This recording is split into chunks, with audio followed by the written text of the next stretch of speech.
Hey, my name is Daniel, and I almost didn't go to the coffee shop that afternoon. I'm 36, I fix old furniture for a living, and I'd gotten good at saying no to anything that asked me to leave my quiet routine. My buddy, Cal, told me a friend of his wanted to meet me at the little shop on Birch Street. Just coffee, no pressure, and I said yes. The way you say yes to things you don't believe in. I ordered a black coffee and picked the table by the window, expecting a stranger with a favor to ask. Then the door opened, and a woman with black hair and a calm smile walked straight to my table, sat down, and told me she was my blind date. I should tell you what kind of man I was before that afternoon, because it's the only way any of this makes sense. I run a small furniture repair shop on the quiet end of town, the kind of place where people bring chairs with broken legs and dressers with stuck drawers and ask if there's anything left to save. Most days I save them, sand them down, glue the joints, match the stain as close as I can, and send them home looking like they still have a few good years in them. The work is slow, and it suits me, because I'm slow too, and I've always gotten along better with broken things than with people. I live alone in a narrow house a few blocks from the shop, and the routine between the two places is so worn into me that I could walk it with my eyes closed. I open the shop at 7, I close at 6, I heat up whatever I made too much of the night before, and I sit in the kitchen with the radio low until I'm tired enough to sleep. The phone doesn't light up much after 9. For a long time I told myself that was the way I liked it, that I'd chosen the quiet on purpose, that a man who works with his hands all day doesn't need much conversation at the end of it. There were evenings I'd notice the quiet more than others, when the radio ran out of things to say and the kitchen got still, and I'd find myself standing at the sink long after the dishes were done, just looking out the window, at nothing in particular. On those nights the house felt less like a home and more like a place I was storing myself, the way I store the finished chairs in the back of the shop until someone comes to claim them. Nobody was coming to claim me, and most of the time I'd made my peace with that. The way you make peace with weather you can't change. That was true, and it wasn't. Part of it was true, that I do like the quiet. The part that wasn't was where I said I'd chosen it. The truth is, the quiet chose me, the way water finds the low ground. And I just stopped climbing out of it. There was a woman before, years ago now, someone I thought I'd grow old with, and when it ended, didn't end in a fight or a slam or anything you could point to. It ended the way a fire goes out when no one feeds it, until one morning you look over and there's just ash where you thought there was still a flame. After that I got careful. So careful it hardened into a wall, and the wall turned into a life, and the life turned into the kind of days you forget, except for the small ache underneath all of them. Cal has known me since we were kids, and he's the only person who still pushes at that wall. He runs the hardware store across the road from my shop, and he's the kind of man who says what he thinks and then says it again louder, in case you missed it. For months he'd been telling me I needed to get out of the house, that I was turning into one of the old dressers I fix. Something sturdy that nobody sits with anymore. I'd laugh it off, and he'd let it go. And then a week later, he'd say it again with a different joke and the same worry underneath it. So when he called me that Tuesday and said a friend of his wanted to meet me at the coffee shop on Birch Street, just coffee, just a hello, I already knew I was going to say no. I said yes instead. I said it the way you say yes to something you don't believe in, fast and quiet, before the part of you that argues can wake up. He told me the time and the place, and he told me not to be weird about it, which is the kind of advice Cal gives, because he knows me too well. I hung up the phone and stood in the shop with sawdust on my hands, and a feeling I hadn't felt in a long time. Something close to being nervous. I told myself it was only coffee. The afternoon came, in gray and soft, the kind of light that makes a small town look like it's holding its breath. I parked the truck on Birch Street a few minutes early, and I sat there with the engine off, watching the fogged windows of the coffee shop glow warm and yellow against the cold day. I had shaved, which I almost never do on a weekday, and I had changed my shirt twice, which I had told myself meant nothing. The shop had a blue awning and a little bell over the door, and through the glass I could see a couple sharing a slice of cake and an old man reading a paperback with his coffee gone cold. I went in and ordered a black coffee because I wanted something to do with my hands. The girl behind the counter had a kind face, and she asked if I was meeting someone. And I said I thought I was, and she smiled like she knew a secret I didn't. I picked the table by the window, the one that faced the door, because I've always liked to see what's coming before it gets to me. I set my phone face down on the table, I smoothed my shirt once more, and I settled in to wait for a stranger. I had rehearsed a few lines in the truck on the way over, the way you rehearse for a part you never wanted in a play. I had ready a thing about the weather, a thing about the shop, a small joke about Cal and his big ideas. Sitting there with the coffee too hot to drink, the lines all sounded stiff and wrong, the kind of thing a man says when he's trying to be easy and ends up sounding like he's reading from a card. I gave up on them and decided I'd just answer whatever I was asked and hope the favor, whatever it was, didn't take long. The room had that low hum a good coffee shop gets in the middle of an afternoon, the hiss of the machine, the soft clink of a spoon, the murmur of the couple with a cake. Nothing dramatic ever happens in a place like that, and I liked it for exactly that reason. It was the kind of room where you could be alone without being lonely, or at least without anyone noticing if you were. I watched the door, and I sipped my coffee, and I waited. And I told myself for the 100th time that it was only coffee, only a hello, only an hour out of a life that would go back to being quiet the minute I walked out. Wasn't nervous, I told myself. I was just cold, and the coffee was hot, and that was all there was to it. The door opened, and a gust came in, and the little bell rang, and I looked up. The way you look up when you don't expect much. The woman who came through the door wasn't what I was waiting for, and I knew that the second I saw her. She had black hair that fell past her shoulders, and a red coat the color of something you'd pick on purpose, and she carried herself like she knew exactly where she was going. She stood in the doorway for a beat, and let her eyes move across the room. Not hurried, not lost, just looking for one specific person. I remember thinking she had the wrong place, that she was meeting someone else, and then her eyes found mine, and she started walking straight toward my table. She sat down across from me the way you sit down at your own kitchen table, easy and sure, and she smiled at me like we'd already been talking. Before I could say a word, she told me her name was Evelyn, and she said it in a voice that was warm and unhurried. And then she told me she was my blind date. I'm sure my face did something stupid in that moment because she laughed, not at me but with me, the way you laugh when you know you've surprised someone and you don't mind it a bit. I told her there had to be a mistake. That I was here to meet a friend of Cal's. Someone with a favor, not a date, not a woman, not her. She nodded like she'd expected exactly that answer, and she said she knew that Cal had been trying to put us in the same room for the better part of a year. The friend with the favor was a story, a soft lie to get me to show up, because Cal knew I'd never have agreed to a blind date if he'd called it that. She said it without any hardness, like she thought the whole setup was a little funny and a little sweet, and I understood all at once that the only person who'd been fooled was me. My first thought wasn't about her. My first thought was to look for the door, not to run, but to find the exit, the way you check for it on a plane you never planned to use. Hope had walked in without any warning, and I didn't have a place ready for it, and the old reflex told me to put it down before I had to feel it. She must have seen something move behind my eyes, because her smile didn't waver, but it got a little gentler, and she said I could go if I wanted to, that she wouldn't be offended, that she'd still thank Cal for trying. I didn't go. I don't know what kept me in the chair, maybe the way she said it, maybe the fact that she gave me the exit instead of pretending it wasn't there. I told her I'd stay for one coffee, that it was the least I could do after she'd walked all the way across town, and I said it like a joke, but I meant it more than I let on. She caught the counter girl's attention and ordered her own coffee, slow and unhurried, like she planned to stay a good long while. I watched her settle in across from me, and the door I'd been looking for didn't seem to matter as much as it had a minute before. I told myself the whole thing was politeness, that I'd have one coffee and a reasonable conversation, and then I'd go back to my quiet life, and Cal would never hear the end of it.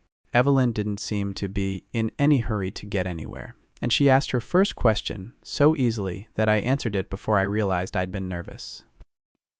She asked what kind of work I did, and when I told her I fixed old furniture, her face did something I didn't expect. She lit up the way a person does when you've said the one thing they wanted to hear. She told me she worked with her hands too, that she restored old books, the kind with cracked spines and pages gone brown at the edges, the kind most people would throw away. She said she loved the smell of old paper and the patience of it, the way you have to sit with something broken for a long time before you even know how to fix it.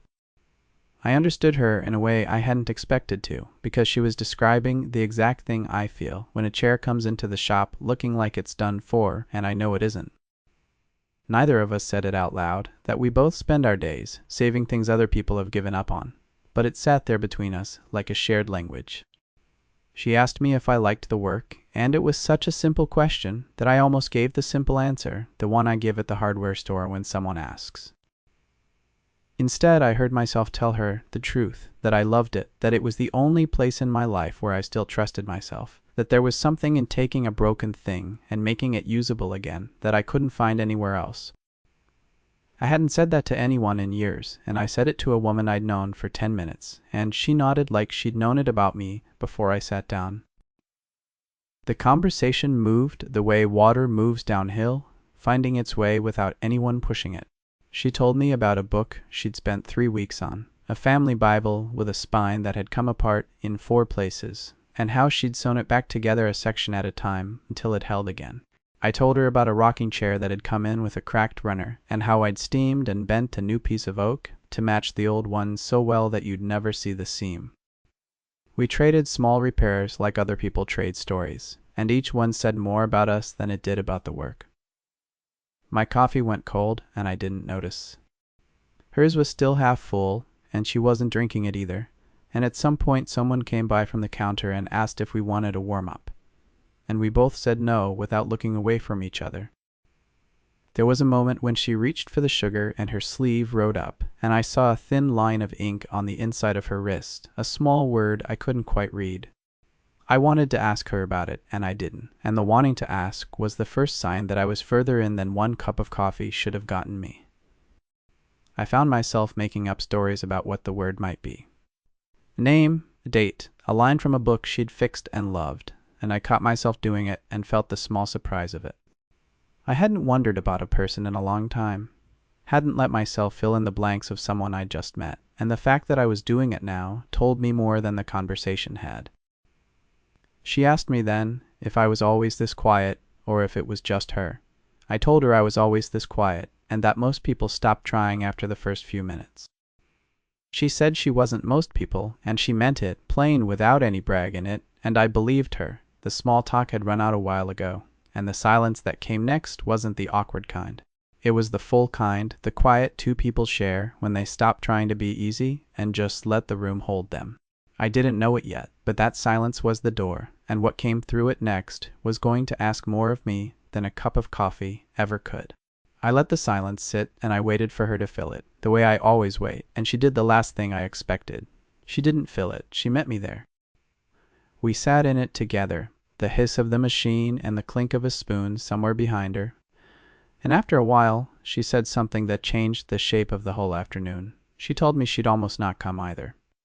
She said it without making a show of it, the way you tell a stranger something you'd never tell a friend, because the stakes are lower with a stranger.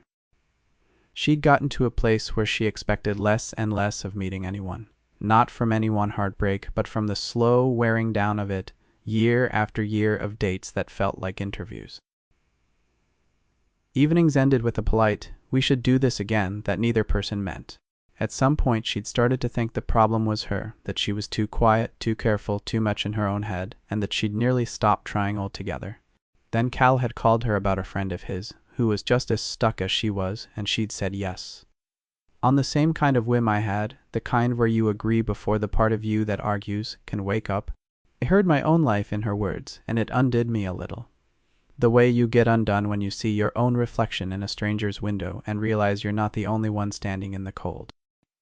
I told her then the thing I hadn't told anyone. Not Cal, not the guys at the hardware store, not the inside of my own head on the long drives home. After my last relationship ended, I'd gotten so good at being alone that being alone stopped feeling like a wound and started feeling like a wall I'd built on purpose, and I told her that I admitted I knew the wall was there, that most days I even liked it, and that the part I didn't like was how easy it had gotten to hide behind it and call the hiding a life. She didn't pity me. That was the thing I was most afraid of. The soft look people give you when they think you're broken, and she didn't give it to me. She just nodded, slow and sure, like she knew exactly what that wall was made of, and she said she thought she had one just like it, and that maybe the only difference between us was what we told ourselves it was for. It was such a small thing to say, and it landed in me like a key, turning in a lock I'd thought was rusted shut. She had been watching me the whole time, closer than I'd realized, and I found that out in the smallest way. I take my coffee black, and I'd been eyeing her cup, not because I wanted it, but because I had the idle thought that I'd never known what a person who takes sugar looks like when she's happy with her drink. Without a word, she picked up the sugar bowl and slid it across the table toward me, a tiny joke that said she'd seen me looking, and she wasn't going to let me pretend I hadn't been. I laughed, a real one, the kind that comes up before you can stop it, and the sound of it surprised me because I hadn't heard it come out of my own mouth in a long time. The shop had gotten quieter around us. The couple with the cake long gone, the old reader packed up, the light outside had gone from gray to the soft gold of a day letting go. I looked at her across the table, and I understood that something had cracked open in me that I hadn't cracked on purpose, and that the crack was the whole point. The question now wasn't whether I'd been changed by one cup of coffee. The question was whether I'd let the change survive past the door of this shop, or patch the wall back up the second I was alone in the truck again. The girl behind the counter started wiping down the tables around us, the gentle way a place tells you it's closing without saying it, and I felt the afternoon getting ready to end. I expected Evelyn to stand up and say something kind and final, the kind of goodbye that turns a good hour into a memory by the time you reach your car. Instead, she looked at the window going gold, and she asked me if I wanted to walk. I said yes before I could think about it, the way I'd said yes to Cal. This time, I didn't even try to talk myself out of it. We stepped out into the cold, and the light had that softness it gets before dusk, when everything looks a little kinder than it has any right to. The street was quiet, just a few lit windows, and the smell of someone's dinner starting somewhere, and we fell into a walk that had no direction in it, which was the first walk I'd taken in years that I hadn't wanted to end. She walked with her hands tucked in the pockets of her red coat, and she looked at the lit windows of the houses we passed, the way a person reads the pages of a book, like she was imagining the lives going on inside them. I started to notice things about her I would never have let myself notice on a normal day, because on a normal day I would have been too busy keeping my eyes on the road. I noticed the way she walked a little slower when she saw a cat in a window, the way she tilted her head when she was thinking about what to say, next the way the cold had turned the tip of her nose pink, and she didn't seem to mind it at all. I noticed all of it the way you notice the first warm day in spring with a kind of disbelief that it's really here. We turned a corner, and the street opened up to a little park with a single bench and one lit lamp, and she slowed down without saying why, and I slowed with her. And we stood there for a minute, watching the light move on the empty grass. Two strangers pausing over a patch of lit ground, and it felt like the most natural pause of my life, like the walk had its own rhythm and we were only following it. We talked the whole way, and the talk had that easy current, the kind that doesn't need steering.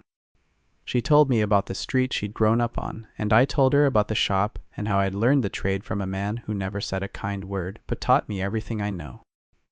The stories sat next to each other without either of us trying to make them into anything bigger than they were. Then she asked me a question that stopped me mid-step.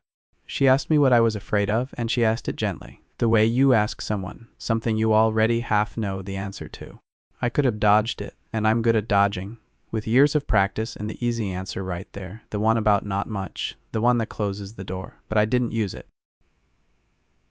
I told her I was afraid of wanting something again, and finding out I'd been right to stop. The risk wasn't the pain of losing it, it was the chance that I'd let myself hope, and the hope would turn out to be the thing I'd spent years trying to put down. I said it to the sidewalk more than to her, because it was the truest thing I'd said out loud in a long time. And it was hard to say it to a face. She didn't fix it. She didn't tell me I was wrong, or brave, or that it would all be fine, the way people do when they want to make you feel better and end up making you feel alone. Instead, she told me she was afraid of the same thing, that she'd been standing on the same edge for years, and that maybe the only way she'd found through it was to keep walking anyway, one step at a time, even when the edge didn't go away. Then she looked at me and said she was glad I'd kept walking. Today, I wasn't falling, not the way it happens in stories, sudden and dramatic and all at once. It was more like arriving somewhere, the way you come home after a long time away and realize the door was never locked. You'd been the only one too afraid to turn the handle. We were halfway down the block when her phone buzzed in her coat pocket, a small, sharp sound in the quiet evening, and I watched her face change. It was just a flicker there and gone, but I've spent years reading the small movements in old wood, the hairline crack that tells you the joint is about to give, and I saw it in her before she covered it with a smile. She glanced at the screen, and she said it might be a friend, that she might have to go. And just like that, the whole evening felt thin enough to tear. I knew the shape of this moment. I'd been in it before, the polite wind down, the gentle exit, the way a good thing ends not with a crash, but with a scheduling conflict and a promise to do it again that nobody keeps. The old reflex rose up in me like a tide, the one that says, let her go, it's safer, this way. You knew from the first sip this wouldn't last. And for a second I almost listened to it. I almost said the kind thing, the one that hands her the exit and makes it easy for both of us. The one that lets me walk back to the truck and patch the wall back up and tell Cal it just didn't take. That was the moment I nearly lost everything, and I want to be clear about that because the loss wouldn't have been her leaving. The loss would have been me choosing the wall one more time, deciding in advance that it was safer to want nothing than to risk wanting something. I'd be turning a real afternoon into a story I'd later tell myself about how it was never going to work anyway. I felt the choice right there in my chest, the familiar comfort of giving up, and I almost took it because it was the thing I knew how to do. I knew that story by heart because I told it to myself before more than once, and each time it had gotten easier to believe. That was the danger of the wall, that it didn't just keep things out, it taught you to call every exit a relief, until you couldn't tell the difference between protecting yourself and slowly emptying the room. I caught myself. I don't know where it came from, maybe from the walk, maybe from the way she'd said she was glad I'd kept walking, maybe from some part of me that was tired of being the only one too afraid to turn the handle. So I asked her, quiet and plain, if she had to go right then, or if she wanted to finish the walk first. It was such a small question, and it cost me more than anything I'd said all day, because it meant I was asking for something instead of letting it slip away.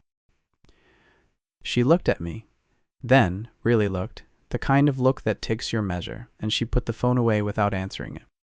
She said her friend could wait, that the walk was better, and she said it like it was the easiest decision in the world. And maybe for her it was. The relief that went through me was quiet and enormous. Like a breath I'd been holding for years finally letting go. I understood in that moment what I'd almost thrown away. The brave thing had never been the big gesture. It had been the small choice to ask instead of letting go, to stay open for one more block, when every part of me knew how to close. We kept walking, and the evening opened back up around us, the lights coming on in the houses, the air going cold and clean, and I matched my steps to hers and felt something settle in me that I hadn't felt in a long time. I had chosen to stay, and the choosing had changed the shape of the night. For the first time I let myself believe that the crack in the wall might be allowed to stay. The walk ended where it had to. Had her car parked under a streetlight on a quiet block where the only sound was a dog barking somewhere, a few streets over. We stood by the driver's door, and neither of us moved to end it, and the goodbye stretched out the way goodbyes do, when neither person wants to be the one to break it. The light above us turned her hair the color of something warm, and I could see the thin line of ink on her wrist. Now, a single word. Still didn't ask her about it, and I was glad I hadn't, because some things are better left for a next time. I told her then, plainly the way I'd finally learned to talk that afternoon, that I hadn't wanted to come, that I'd almost talked myself out of it in the truck, and sat in the parking lot with the engine off, and come close to driving home. I was glad I hadn't. In a way I didn't have the right words for, and I said it looking at her and not at the sidewalk, because she'd earned that from me, and I wanted her to have it. She told me she'd almost not come either, that Cal had had to promise her it was worth 1 cup of coffee, that she'd sat in her own car for 10 minutes before she made herself walk in. She said she was glad she'd believed him, and her voice had that warm, unhurried quality she'd carried from the first second. She sat down, and I understood that we'd both been standing on the same edge, and we'd both, barely, stepped off it. Then she did a small thing that I will remember longer than any big thing anyone has ever done for me. She reached over and straightened the collar of my coat, the one that had folded wrong all afternoon and that I'd been ignoring, and she did it with the same sureness she'd used to slide the sugar bowl across the table. It was a nothing gesture, the kind of thing a person does without thinking, and it said more to me than a kiss would have, because it said she'd been paying attention to me the whole time, even the parts I hadn't bothered to fix. I let her do it, and the letting was the whole point, because for the first time in years I wasn't holding myself apart from someone. I didn't promise her anything dramatic, because I'd learned that afternoon that the dramatic thing was never the honest thing. I asked her instead if I could see her again. And the asking was the bravest thing I'd done in a long time. Braver than the walk or the question on the dark block. It meant I was telling her I wanted this, and I was willing to say it out loud. She said yes, easy, like she'd been waiting for me to ask, and then she did something that undid me completely. She pulled the coffee shop receipt out of her coat pocket, the one from her order, and turned it over and wrote her number on the back. Then she pressed it into my hand like she'd known all along she'd need it. I drove home with the receipt on the passenger seat and the cab of the truck feeling different than it had on the way there. The quiet was still there, the same road, the same dark, the same hum of the engine I'd heard 1,000 times, but it didn't sit on me the way it usually did. It felt less like emptiness and more like room, like a space that had been holding its breath for a long time and was finally letting it out. I pulled into my driveway and sat in the truck for a long minute before I went inside, not because I was sad, but because I wanted to hold the whole afternoon a little longer, before the world asked me to set it down. The number on the back of the receipt was small and careful, her handwriting, and I thought about how the day had started with me not wanting to go, and how the smallest yes of my life had turned out to be the one that mattered. Then I thought about the wall, and how a woman with a calm smile had walked straight through the door of a coffee shop and found the one crack in it, and how I'd almost patched it back up, and how I hadn't. Fate didn't show up that day the way it does. The big stories with thunder, or a sign, or a hand reaching down from the sky. It showed up as a black coffee, gone cold, and a woman who slid a sugar bowl across a table, and a small question asked on a dark block when every part of me knew how to stay quiet. The only magic in any of it was that I stayed. And that staying turned out to be enough. I went inside and set the receipt on the kitchen table where I'd see it first thing in the morning, and I stood in the quiet of my own house and let it feel. For once, like the beginning of something instead of the end of a long day. If you've ever sat on the edge of wanting something and talked yourself out of it 100 times, you already know what it cost me to stay in that chair. If this story found you tonight, subscribe so you don't miss the next one. Some doors stay unlocked longer than we think.